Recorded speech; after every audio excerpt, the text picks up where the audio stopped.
জিমের ট্রেনার কে আছে এখানে? হ্যাঁ বলুন। আচ্ছা আপনি। আচ্ছা, পুজো শুরু হতে আর 15 দিন বাকি, তো আপনি নিজেকে প্রমাণ করার জন্য আর হাতে 15 দিন পাচ্ছেন। এবার প্রশ্ন হচ্ছে, নিজেকে আপনি প্রমাণ করবেন কি করে আমার বডি বানিয়ে? দেখুন, আমি এমন কিছু বলছি না যেটা অসম্ভব, এমন বডি বলে দিলাম না। ঋত্বিক রোশনের মতো কাটস দরকার 15 দিনের মধ্যে।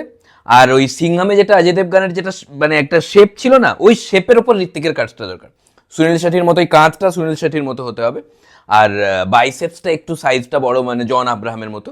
আর কিন্তু ফিটনেসটা আমার অক্ষয় কুমারের মতো দরকার। এই ওরকম হয় নাকি এত তাড়াতাড়ি? ওগুলো কি এত সহজ? হবে না? ধর, এগুলো কি এতটাই সহজ? 15 দিন সময় পাচ্ছে। তো কি হয়েছে? একটু দেখুন না, মানে যদি নিয়ে দিয়ে কিছু হয়। নিয়ে দিয়ে মানে? মানে মানে আমি আমি আমি একটু বেশি টাকা দেবো, মানে সর্বস্ব লুটিয়ে দেবো, সারাদিন এক্সারসাইজ করবো, হবে না? আপনারও থাকলো আমারও থাকলো অক্ষয় কুমারের মতো।